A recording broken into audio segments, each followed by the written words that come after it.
Good afternoon, student. In this video, we define your Fourier series.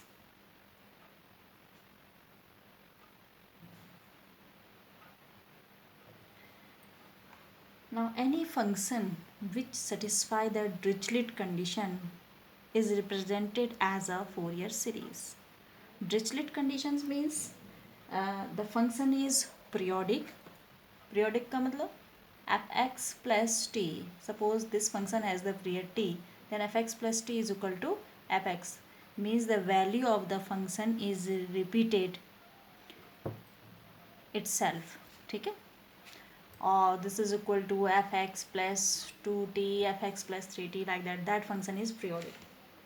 So function is periodic, single valued and finite. Second condition, fx has finite number of discontinuities in any one period, right? And the third condition is that fx has at most a finite number of maxima and minima. Then the function is represented as a Fourier series. Okay, Fourier series fx, the function is represented in this form: a naught by 2 plus sigma and taking values from 1 to infinity an cos nx plus bn sin nx. ठीक है, suppose we represent this function fx in the interval 0 to 2 pi. This interval may be minus pi to pi, 0 to 2 pi, or any other. ठीक है, the total period is of 2 pi for the Fourier series. अभी हम इस case में ले रहे हैं 0 to 2 pi. तब क्या होगा, a नॉट की वैल्यू, ये फॉर्मूला है आपका 1 upon pi integration limit 0 to 2 pi fx dx, and an is 1 upon pi 0 to 2 pi fx cos nx dx, and bn is equal to 1 upon pi 0 to 2 pi fx sin nx dx. ठीक है, अब देखिए, अगर आपको period इसके बदले दिया हो माइनस पाई टू पाई, तो यहाँ पे लिमिट आप कर दोगे माइनस पाई टू पाई, बाकी फॉर्मूला आपका सेम रहेगा. जैसे फॉर एग्जांपल क्वेश्चन नोट करिए, find the Fourier series, find the Fourier series to represent x minus x square from minus pi to pi in this interval. ठीक है, hence so that 1 upon 1 square minus 1 upon 2 square plus 1 upon 3 square minus 1 upon 4 square is equal to pi square by 12. तो हमें इस function x minus x square को Fourier series के form में represent करना है. तो इसके लिए हम लिखेंगे फोरियर सीरीज ऐसे, x minus x square is equal to, ये फॉर्मूला लिखा है फोरियर सीरीज का, ऐसे लिखेंगे a naught by 2 plus sigma and taking values from 1 to infinity an cos nx plus bn sin nx. इसको हम लिख लेंगे इक्वेशन नंबर 1. हम क्या करेंगे, a naught a n b n की वैल्यू निकालेंगे और दोबारा से इस इक्वेशन में रिप्लेस करेंगे. राइट, तो वैल्यू निकालने के लिए हम ये जो लिखा है फॉर्मूला इसी का यूज़ करेंगे. A naught is equal to 1 upon pi. अब देखिए हमें यहाँ पे पीरियड दिया माइनस पाई टू पाई, तो हम लिमिट लिखेंगे माइनस पाई टू पाई, और एफ एक्स की वैल्यू हमें दी है x minus x square d x. तो इंटीग्रेट कर लेंगे 1 अपॉन पाई, क्योंकि x square by 2 minus x cube by 3, limit minus pi to pi. ये तो आप सॉल्व कर ही लेंगे, इसकी वैल्यू आ गई माइनस 2 पाई स्क्वायर बाई 3. ठीक है, अब निकालेंगे ए नॉट तो निकाल लिया, अब निकालना है a n is equal to, फिर से फॉर्मूला ऊपर दिया 1 upon pi minus pi to pi, क्योंकि हमारा interval minus pi to pi है क्वेश्चन में. ठीक है, और एफ एक्स की वैल्यू क्या है, x minus x square cos nx dx। अब देखिए यहाँ पर इंटीग्रेशन के लिए हम डायरेक्ट इंटीग्रेट नहीं करेंगे, इसके लिए यहाँ पर ये याद रखिएगा, इसी फॉर्मूले का यूज़ करेंगे। Integration u v d x is equal to, दिख रहा है, integration u v d x is equal to u v one minus u dash v two plus u double dash v three minus u triple dash v four. इसमें ध्यान रखिएगा, बहुत आसान है। देखिए क्या हो रहा है, साइन अल्टरनेटिवली नेगेटिव और पॉजिटिव हो रहा। दूसरा u, पहला वाला सिंपल लेना। v1 means integration of v, dash means differentiation. ठीक है, तो अब इसमें u और v किसको लें, ये भी आपको पता होना चाहिए। u हमेशा वो फंक्शन लेंगे जिसका डिफ्रेंसिएशन कुछ टर्म बाद 0 हो रहा हो, और जिसका चलता रहेगा उसको v ले लो। ठीक है, अब इसमें देखिए u हम किसको लेंगे, x माइनस एक्स स्क्वायर, क्योंकि इसको डिफ्रेंशिएट करते रहो तो कुछ टर्म बाद इसकी वैल्यू क्या आ रही है, 0 हो जाएगी। तो आप इसी फॉर्मूले का यूज़ करके इसको करेंगे। यहाँ पे इंटीग्रेशन क्या होगा, एक ही लाइन में सॉल्व हो जाएगा, हमें बार बार नहीं करना होगा। u क्या लेंगे, x माइनस एक्स स्क्वायर। ठीक है, v1 साइन का इंटीग्रेशन, कॉस का integration sine n x by n. ठीक है, फिर साइन माइनस पहले वाले का डिफ्रेंसिएशन 1 माइनस 2x, सेकेंड का इंटीग्रेशन एक बार आपने यहाँ पे कर ही लिया तो एक बार और कर देंगे, क्या आ जाएगा, साइन का minus cos n x upon n square. ठीक है, देन साइन चेंज हो जाएगा, प्लस पहले वाले का डिफ्रेंसिएशन -2, दूसरे का इंटीग्रेशन। देखिए एक बार यहाँ हो चुका है, मतलब 2 बार यहाँ पे हो चुका है, हमने अब एक बार और करना है। तो यहाँ ये पहला वाला टर्म देखेंगे, इसी को इंटीग्रेट कर लो, क्या आ गया, minus sine n x upon n cube. अब देखिए फर्दर अगर हम करेंगे, क्योंकि हमें पहला टर्म डिफ्रेंशिएट करना है, तो ये कांस्टेंट है, इसका डिफ्रेंशिएशन क्या हो जाएगा, 0, तो ऑटोमेटिकली यहीं पर स्टॉप हो गया। Limit -π to π। एक बार फिर से समझ लीजिए, u हमेशा उसको लेना है जिसका डिफ्रेंशिएशन कुछ टर्म बाद 0 हो रहा हो। ठीक है, और दूसरा वाला टर्म क्या ले लेंगे, v। तो यहाँ पर हमने लिया x माइनस एक्स स्क्वायर को, u, और v किसको लिया है, कॉस का, तो u v1। आसान है, देखिए क्या करना है, साइन को अल्टरनेटिवली नेगेटिव पॉजिटिव कर देना है, पहले वाले का डिफ्रेंशिएशन दूसरे वाले का इंटीग्रेशन, यही करते रहेंगे। फिर अगले वाले में देखो, इसका डिफ्रेंशिएशन इसका इंटीग्रेशन। अब आपने लिमिट अप्लाई करनी है 1/π।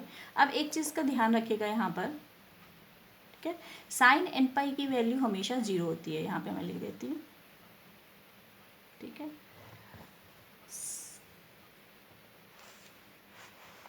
देखिए साइन एन पाई की वैल्यू हमेशा 0 होती है, और कॉस एन पाई की वैल्यू होती है -1/n। तो जहाँ जहाँ पे साइन एन पाई आएगा वो 0 हो जाएगा, और कॉस एन पाई हो जाएगा -1/n। तो यहाँ पर आपने जब पाई रखा तो ये आ गया pi minus pi square sine n pi क्या होता है, 0। ठीक है, अब second term -1 - 2π minus cos n pi, अभी मैंने बताया क्या होता है, -1/n/n स्क्वायर। इसमें फिर से क्या आ जाएगा, साइन एन पाई क्या होता है, 0। अपर लिमिट कंप्लीट हो गई, माइनस अब आ जाइए लोअर लिमिट पे। फिर से देखिए यहाँ पर ये फॉर्मूला रहेगा, साइन एन माइनस पाई। आपको पता है sine n minus theta, sine minus theta क्या होता है, माइनस साइन थीटा।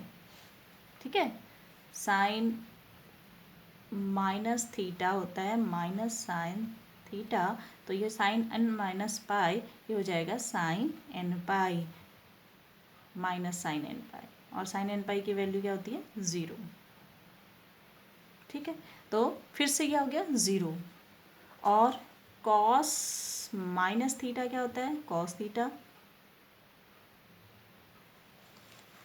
ठीक है, कॉस माइनस थीटा होता है कॉस थीटा, इसलिए कॉस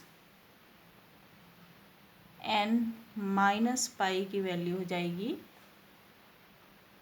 कॉस n पाई, और कॉस n पाई क्या होता है -1 की पावर n। तो आपने माइनस का साइन लगाया, ठीक। तो लोअर लिमिट में ये टर्म 0 हो गया, इस टर्म में फिर से वैल्यू मिलेगी 1 - 2 - पाई, ठीक है, और -1 की power n upon n square. फिर से ये टर्म यही हो गया साइन n माइनस पाई, किसके इक्वल हो गया माइनस साइन n पाई, जिसकी वैल्यू क्या हो जाएगी 0। तो आपका कंप्लीट इंटीग्रेशन इतना ही रहा, ठीक है।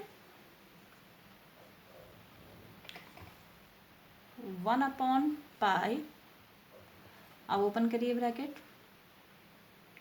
तो ये माइनस माइनस प्लस 1 - 2 पाई -1 की power n upon n square, ठीक है, माइनस माइनस फिर से क्या हो गया प्लस, सॉरी यहाँ पर आपने लोअर लिमिट जब लगाई थी तो साइन चेंज करना रहेगा, ये हो गया प्लस, तो यहाँ पर ये आ जाएगा माइनस, ठीक है, 1 + 2 पाई -1 की power n upon n square.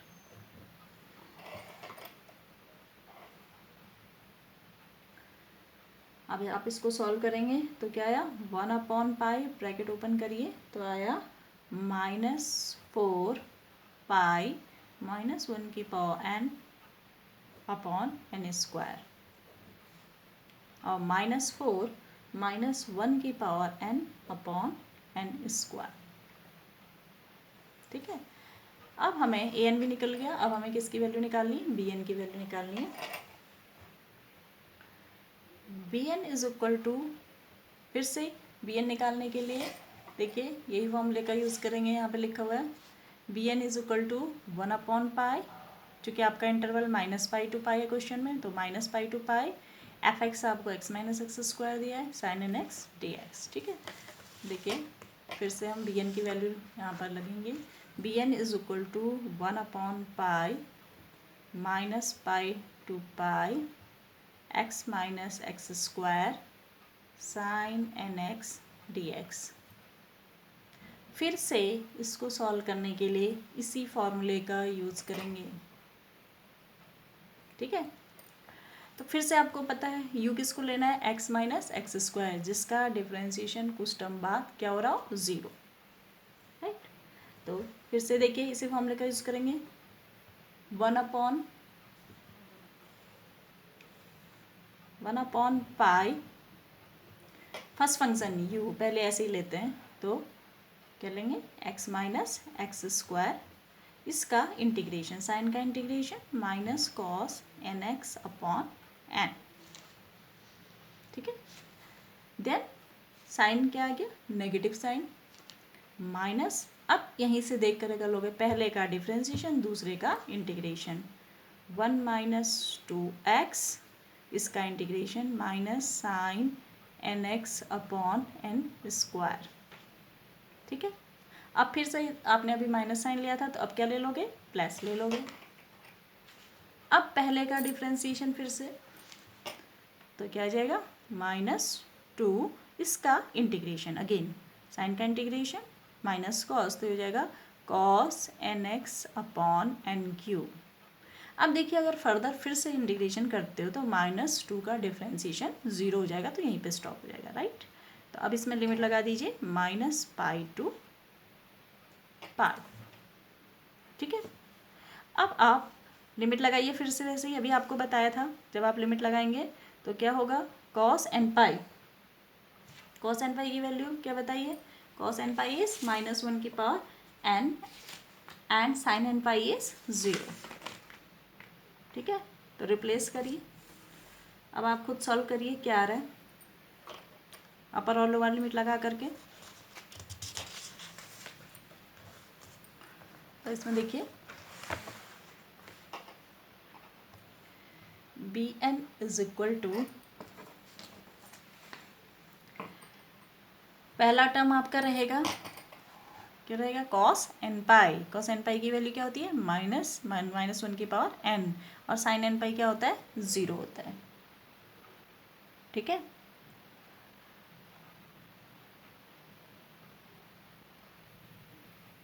तो रखिए वैल्यू क्या आ रहा है, जल्दी से बताइए। ये लास्ट जो सॉल्यूशन के बाद आ रहा है pi -2 pi cos n pi upon n, यही बच रहा है। आप लोग इसमें लिमिट रख के, जैसे हमने यहाँ पे पूरा सॉल्व करके आपको बताया था, ऐसे ही आप सॉल्व करोगे। ठीक है, जहाँ जैसे ए एन में बताया वैसे ही आप बी एन के केस में भी सॉल्व करोगे। तो ये वैल्यू आ रही है -2 -1 की पावर एन अपॉन एन।